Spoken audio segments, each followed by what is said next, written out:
ಪ್ರೀತಿಯ ಆತ್ಮೀಯ ಬಂಧುಗಳೇ, ಹೇಗಿದ್ದೀರಾ? ಬೆಳಗಿನ ತಿಂಡಿ ಏನು ಮಾಡೋದು ಅನ್ನೋದು ಪ್ರತಿಯೊಬ್ಬ ಗೃಹಿಣಿಯ ಯೋಚನೆ. ಇವತ್ತು ಒಂದು ತಿಂಡಿ, ನಾಳೆ ಇನ್ನೊಂದು ತಿಂಡಿ, ನಾಡಿದ್ದು ಮತ್ತೊಂದು ತಿಂಡಿ, ಆಚೆ ನಾಡಿದ್ದು ಮಗದೊಂದು ತಿಂಡಿ. ಏನಪ್ಪ 7 ದಿನಗಳು ಅದು ಹೇಗೆ 7 ವಿಧದ ತಿಂಡಿ ಮಾಡೋದು ಅನ್ನೋದು ಪ್ರತಿದಿನ ಒಂಥರ ಯೋಚನೆ ಗೃಹಿಣಿಗೆ.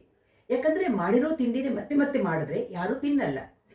ಹಾಗಾಗಿ ಇವತ್ತೇನು ತಿಂಡಿ ಮಾಡಲಿ ಅಂತ ನಾನು ಯೋಚನೆ ಮಾಡ್ತಾ ಇರುವಾಗ, ಈಗ ಹೇಗೂ ಅವರೆಕಾಳು ಸೀಸನ್ನು, ತುಂಬ ಅವರೆಕಾಳು ಬರ್ತಾ ಇದೆ. ಅವರೆಕಾಳು ನಿನ್ನೆ ತಗೊಂಡಿದ್ವಿ. ಸರಿ, ಇವತ್ತು ಅವರೆಕಾಳು ಉಪ್ಪಿಟ್ಟು ಮಾಡಲಾ, ಅವರೆಕಾಳು ರೊಟ್ಟಿ ಮಾಡಲಾ, ಏನು ಅಂತ ಯೋಚನೆ ಮಾಡ್ತಿರ್ಬೇಕಾದ್ರೆ ಸುಶಾಂತ್ ಹೇಳ್ದ ಅವರೆಕಾಳು ರೊಟ್ಟಿನೇ ಬೇಕು ಅಂತ. ಸರಿ ಅಂತ ಅದನ್ನು ಮಾಡೋಕ್ಕೆ ರೆಡಿ ಮಾಡ್ಕೊಂಡಿದ್ದೀನಿ. ಹಾಗೆ ನಿಮಗೂ ತೋರಿಸ್ಬಿಡೋಣ ಅವರೆಕಾಳು ರೊಟ್ಟಿ ಹೇಗೆ ಮಾಡೋದು ಅಂತ ಇವತ್ತು ವಿಡಿಯೋ ಮಾಡ್ತಿದ್ದೀನಿ. ಅದೇನು ವಿಶೇಷವಾದ ತಿಂಡಿ ಅಂತೇನೂ ಅಲ್ಲ. ನಮ್ಮ ಕಡೆ ಅಂದರೆ ಸೌತ್ ಕೆನರಾ, ಉಡುಪಿ, ಮಂಗಳೂರು ಇಲ್ಲೆಲ್ಲ ಅವರೆಕಾಳು ಉಪಯೋಗಿಸೋದು ತುಂಬ ಕಡಿಮೆ. ನಾವೆಲ್ಲ ಸಣ್ಣವರಿರುವಾಗ ನಾವು ಅವರೆಕಾಳು ನೋಡೇ ಇರಲಿಲ್ಲ. ಈಗಲೂ ನಾವು ತುಂಬ ಏನು ಉಪಯೋಗಿಸಲ್ಲ ಅವರೆಕಾಳು. ನಾನು ನಿನ್ನೆ ತಗೊಂಡು ಅವರೆಕಾಳನ್ನು ಬಿಡಿಸಿ ಅದನ್ನು ನೆನೆಸಿ ಸ್ವಲ್ಪ ಹಿತ್ಕ ಅವರೆಕಾಳು ಅಂದರೆ ಹಿಸ್ಕಿ ಅದನ್ನು ಅವರೆಕಾಳು ರೆಡಿ ಮಾಡಿ ಇಟ್ಕೊಂಡಿದ್ದೆ. ಅದಕ್ಕೆ ಏನೇನು ಸಾಮಾನು ಬೇಕಾಗತ್ತೆ ನಿಮಗೂ ತೋರಿಸೋಣ ಅದನ್ನು ಅಂತ ಇಲ್ಲಿ ರೆಡಿ ಮಾಡಿದ್ದೀನಿ.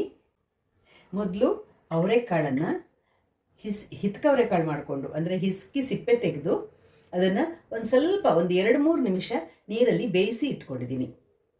ಹಾಗೆ 1 ಕಪ್ ಈರುಳ್ಳಿ ತಗೊಂಡಿದ್ದೀನಿ, 1 ಕಪ್ ಕ್ಯಾರೆಟ್ ತುರಿ ತಗೊಂಡಿದ್ದೀನಿ, 1 ಕಪ್ ತಾಜಾ ತೆಂಗಿನಕಾಯಿ ತಗೊಂಡಿದ್ದೀನಿ, 1 ಕಪ್ ಕೊತ್ತಂಬರಿ ಸೊಪ್ಪು, ಹಾಗೆ ಇಲ್ಲಿ ಜೀರಿಗೆ, ಕರಿಬೇವಿನ ಸೊಪ್ಪು, ಆಮೇಲೆ ಹಸಿಮೆಣಸಿನಕಾಯಿ. ನಾನು ಜಾಸ್ತಿ ಹಸಿಮೆಣಸಿನಕಾಯಿ ಉಪಯೋಗಿಸ್ತಾ ಇಲ್ಲ, ಒಂದೇ ಒಂದು ಹಸಿಮೆಣಸಿನಕಾಯಿ ಹಾಕಿದ್ದೀನಿ. ಯಾಕಂದರೆ ಅದು ಬಾಯಿಗೆ ಬಂದರೆ ನನ್ನ ಮಗನಿಗೆ ಇಷ್ಟ ಆಗಲ್ಲ. ಇದ್ರ ಜೊತೆ ನಾನು ಖಾರ ಕಾಯಿ ಚಟ್ನಿ ಮಾಡ್ತಾ ಇದ್ದೀನಿ. ಇದ್ರ ಜೊತೆಯಲ್ಲಿ ರುಚಿಗೆ ತಕ್ಕಷ್ಟು ಉಪ್ಪು, ಹಾಗೆ ಮೇಯ್ನು ಅಕ್ಕಿ ಹಿಟ್ಟು. ನಾನು ಅವರೆಕಾಳನ್ನು ಬಳಸಿ ಅಕ್ಕಿ ರೊಟ್ಟಿ ಮಾಡ್ತಾ ಇದ್ದೀನಿ. ಈಗ ಹೇಗೆ ಮಾಡೋದು ನೋಡ್ಕೊಂಡು ಬರೋಣ ಬನ್ನಿ. ಮೊದಲು ಒಂದು ಬೌಲ್ ತೊಗೊಂಡಿದ್ದೀನಿ. ಅದಕ್ಕೆ ನಿಮ್ಗೆ ಎಷ್ಟು ಅಕ್ಕಿ ರೊಟ್ಟಿ ಮಾಡಬೇಕು ಅಷ್ಟು ಅಕ್ಕಿ ಹಿಟ್ಟನ್ನು ಹಾಕ್ಕೊಳ್ಳಿ. ನಾನು ಅಕ್ಕಿ ಹಿಟ್ಟು ಹಾಕ್ಕೊಳ್ತಾ ಇದ್ದೀನಿ. ನಾನು ಒಂದು ದೊಡ್ಡ ಬೌಲ್ ಅಕ್ಕಿ ಹಿಟ್ಟು ತೊಗೊಂಡಿದ್ದೀನಿ. ಅದಕ್ಕೆ ರುಚಿಗೆ ತಕ್ಕಷ್ಟು ಉಪ್ಪು ಹಾಕ್ತಾ ಇದ್ದೀನಿ. ಈಗ ಇದಕ್ಕೆಲ್ಲ ಸಾಮಾನುಗಳನ್ನು ಸೇರಿಸ್ಕೊಂಡು ಬಿಡೋಣ. ಉಪ್ಪು ಹಾಕಿದ್ದೀನಿ, ಹಾಗೆ ಜೀರಿಗೆ, ಕರಿಬೇವು, ಹಸಿಮೆಣಸಿನ್ಕಾಯಿ ಎಲ್ಲ ಸೇರಿಸ್ತಾ ಇದ್ದೀನಿ ನಾನು. ಜೊತೆಯಲ್ಲಿ ನಾವು ತಗೊಂಡಿರೋ ಇಂಗ್ರೀಡಿಯೆಂಟ್ಸ್ ಎಲ್ಲನೂ ಸೇರಿಸ್ಕೊಂಡು ಬಿಡೋಣ. ಅವರೆಕಾಯಿ ತಗೊಂಡಿದ್ದೀನಿ. ಅವರೆಕಾಯಲ್ಲಿ ಒಂಚೂರು ನೀರಿನ ಅಂಶನೂ ಇತ್ತು ಬೇಯಿಸಿರೋದು, ಅದು ಸೇರಿಸಿ ಹಾಕಿದ್ದೀನಿ. ನಾನು ತುಂಬ ಅವರೆಕಾಳು ತಗೊಂಡಿಲ್ಲ, ಸ್ವಲ್ಪನೇ ತಗೊಂಡಿದ್ದೀನಿ. ನಿಮಗೆ ಎಷ್ಟು ಇಷ್ಟನೋ ಅಷ್ಟು ಹಾಕ್ಕೋಬೋದು, ಜಾಸ್ತಿ ಬೇಕಾದ್ರೂ ಹಾಕ್ಕೋಬೋದು. ಬರೀ ಅವರೆಕಾಳು ಹಾಕಿನೇ ಮಾಡ್ಬೋದು. 1 ಕಪ್ಪು ಕ್ಯಾರೆಟ್ ತುರಿ ತಗೊಂಡಿದ್ದೀನಿ, ಹಾಗೆ 1 ಕಪ್ ಈರುಳ್ಳಿ ತಗೊಂಡಿದ್ದೀನಿ. ಸಣ್ಣಗೆ ಕಟ್ ಮಾಡ್ಕೋಬೇಕು ಎಲ್ಲನೂ. ನೀವು ಬೇಕಾದರೆ 1 ಕಪ್ ಕ್ಯಾಪ್ಸಿಕಮ್ಮು ಹಾಕ್ಕೋಬೋದು, ಸಣ್ಣದಾಗಿ ಕಟ್ ಮಾಡಿ. ಕೊತ್ತಂಬರಿ ಸೊಪ್ಪು ಹಾಕ್ತಾಯಿದ್ದೀನಿ. ಈಗ ಕಾಯಿ ತುರಿ ಹಾಕ್ತಾಯಿದ್ದೀನಿ. ಎಲ್ಲ ಸೇರಿಸ್ಕೊಂಡು ಈಗ ನಾವು ಇದನ್ನು ಮಿಕ್ಸ್ ಮಾಡ್ಕೊಳ್ಳೋಣ. ಮಿಕ್ಸ್ ಮಾಡಿಕೊಂಡು ನೀರು ಹಾಕ್ಕೊಂಡು ಇದನ್ನು ನಾವು ರೊಟ್ಟಿ ಹಿಟ್ಟಾಗಿ ಕಲಿಸ್ಕೊಳ್ಳೋಣ. ಒಂದು ಸ್ವಲ್ಪ ನಾನು ಬೆಚ್ಚಗೆ ನೀರು ಹಾಕ್ಕೋತಾ ಇದ್ದೀನಿ.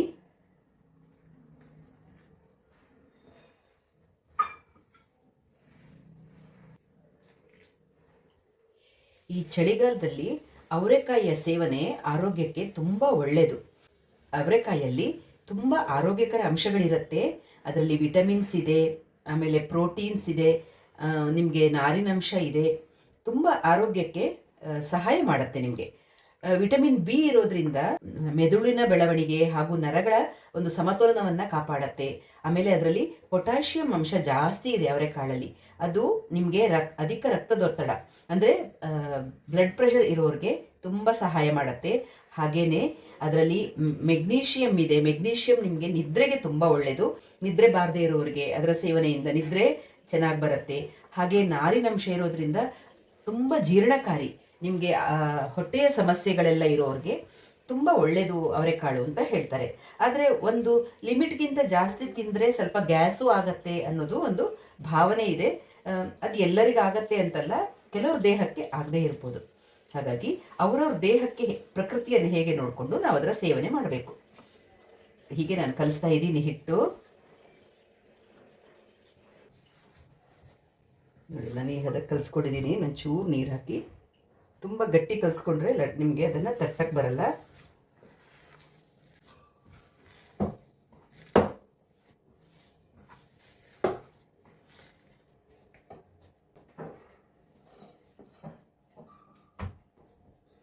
ಈ ಹದಕ್ಕೆ ಕಲಿಸ್ಕೊಂಡಿದ್ದೀನಿ ನೋಡಿ.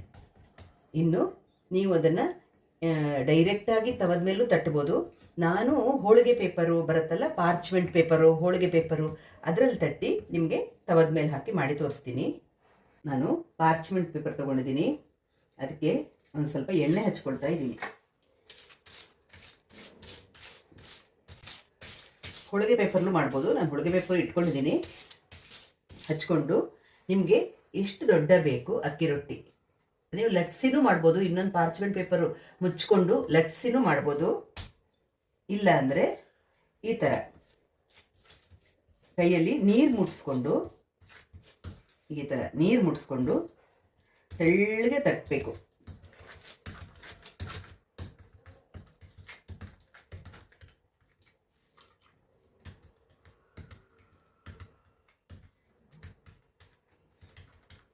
ಇಲ್ಲ ಇನ್ನೊಂದು ಪೇಪರ್ ಇಟ್ಕೊಂಡು ನೀವು ಮೇಲ್ಗಡೆಯಿಂದ ಹಾಗೆ ಅದನ್ನು ಹೀಗೆ ಹೀಗೆ ತಿಕ್ಬಿಟ್ಟು ಮಾಡ್ಬೋದು.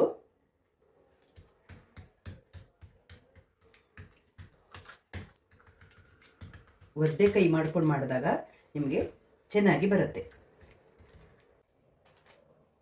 ಈ ಥರ ನಾನು ಇಷ್ಟು ದೊಡ್ಡ ಮಾಡ್ತಿದ್ದೀನಿ. ನಿಮ್ಗೆ ಎಷ್ಟು ದೊಡ್ಡದು ಬೇಕೋ ಅಷ್ಟು ದೊಡ್ಡದು ಮಾಡ್ಕೋಬೋದು ನೀವು. ಅಂತ ತೆಳ್ಳಿಗೆ ಇಷ್ಟು ಲಟ್ಸಿದ್ದೀನಿ. ತವ ಬಿಸಿಯಾಗಕ್ಕೆ ಇಟ್ಟಿದ್ದೀನಿ. ಒಂಚೂರು ಎಣ್ಣೆ ಹಚ್ಕೋತಿದ್ದೀನಿ ತವಕ್ಕೆ. ಈ ರೊಟ್ಟಿ ಮಾಡಿರೋದನ್ನು ತವ ಬಿಸಿ ಆದಮೇಲೆ ಹಾಕಿ 1 ನಿಮಿಷ ಬಿಟ್ಟು, ಒಂದು ಸೆಕೆಂಡ್ ಬಿಟ್ಟು ನೋಡಿ ತೆಗೆದ್ರೆ ಚೆನ್ನಾಗಿ ಬರುತ್ತೆ. ಸ್ವಲ್ಪ ಹೊತ್ತು ಮುಚ್ಚಿಟ್ಟು ಬೇಯಿಸೋಣ ಅದನ್ನು. ಅಷ್ಟರಲ್ಲಿ ಇನ್ನೊಂದು ರೊಟ್ಟಿ ಮಾಡ್ಕೊಳ್ಳೋಣ. ಈಗ ನಾನು ಹೋಳಿಗೆ ಪೇಪರ್ ತೊಗೊಂಡಿದ್ದೀನಿ.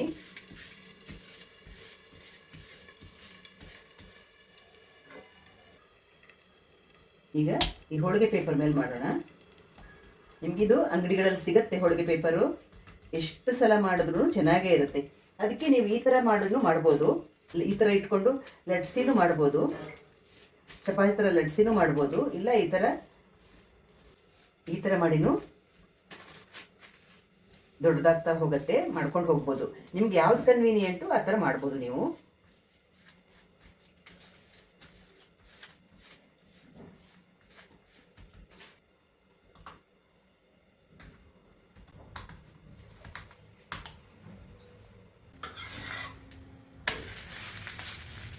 ಚೆನ್ನಾಗಿ ಬರುತ್ತೆ ರೊಟ್ಟಿ. ಮಾಡ್ತಾ ಆ ಕಡೆನೂ ಮಾಡ್ತಾ ಈ ಕಡೆನೂ ಮಾಡ್ತಾ ನೀವು ಮಾಡ್ಕೊಂಡು ಹೋಗ್ಬೋದು. ಬೇಗ ಬೇಗ ಆಗತ್ತೆ.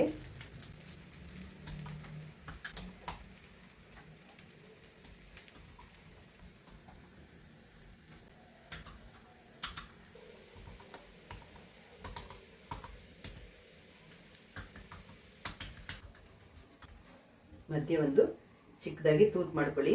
ಎಣ್ಣೆ ಹಾಕಕ್ಕೆ ನಿಮಗೆ ಹಾಕೋರಿಗೆ ಎಣ್ಣೆ ಹಾಕಲೇಬೇಕು ಅಂತ ಯಾವ ಇದಿಲ್ಲ. ಎಣ್ಣೆ ಇಲ್ಲದೇ ಮಾಡ್ಬೋದು ಇದನ್ನು. ವಿದೌಟ್ ಆಯಿಲ್ ಇದು ನಿಮಗೆ ಆರೋಗ್ಯಕರ ತಿಂಡಿ. ಎಲ್ಲ ತರಕಾರಿಗಳಿರುತ್ತೆ. ಕೆಲವರು ಸ್ವಲ್ಪ ಇದಕ್ಕೆ ರವೆನೂ ಮಿಕ್ಸ್ ಮಾಡ್ಕೋತಾರೆ, ಆ ಥರನೂ ಮಾಡ್ಬೋದು. ನೋಡಿ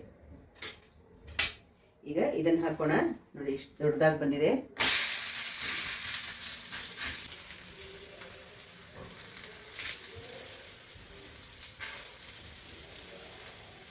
ಒಂದು ನಿಮಿಷ ಬಿಟ್ಟರೆ ನಿಮಗೆ ತಕ್ಷಣ ಅದು ಬರುತ್ತೆ.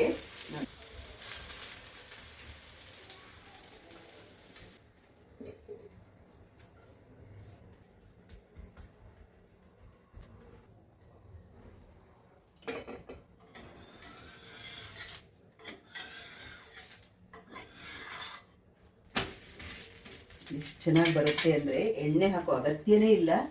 ತವಕ್ಕೆ ಒಂಚೂರು ಬೇಕಾದರೆ ಎಣ್ಣೆ ಹಚ್ಕೊಳ್ಳಿ ಅಷ್ಟೇ, ಬಿಟ್ಟರೆ ಎಣ್ಣೆ ಮುಡಿಸ್ಕೊಳ್ಳೋದೇ ಬೇಡ. ನೀವು ಬಿಸಿ ಬಿಸಿ ರೊಟ್ಟಿನ ತುಪ್ಪ ಜೊತೆನೂ ತಿನ್ಬೋದು. ಯಾಕಂದರೆ ನಾವು ಇದಕ್ಕೆಲ್ಲ ಹಾಕಿರ್ತೀವಲ್ಲ.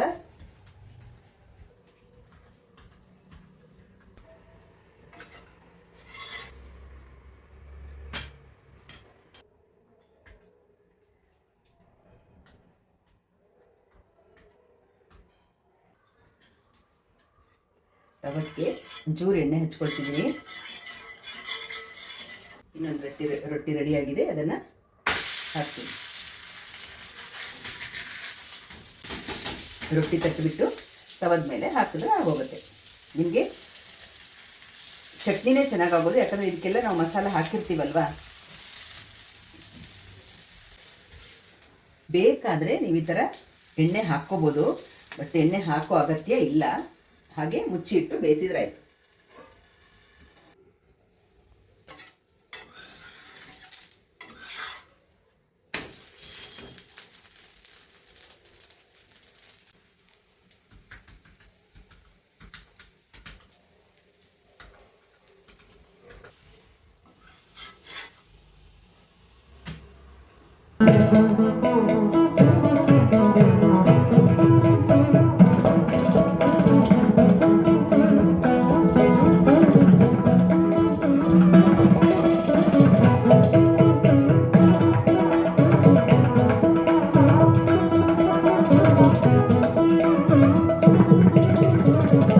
ನೋಡಿ ಆದ್ಮೇಲೆ ಅವರೆಕಾಳು ಹಾಗೂ ತರಕಾರಿಗಳು ಎಲ್ಲ ಸೇರಿಸಿ ಮಾಡಿರುವಂತಹ ಅಕ್ಕಿ ರೊಟ್ಟಿ ರೆಡಿಯಾಗಿದೆ. ಇನ್ನು ತಿಂಡಿ ಸಮಯ, ತಿಂಡಿ ತಿನ್ನೋದು.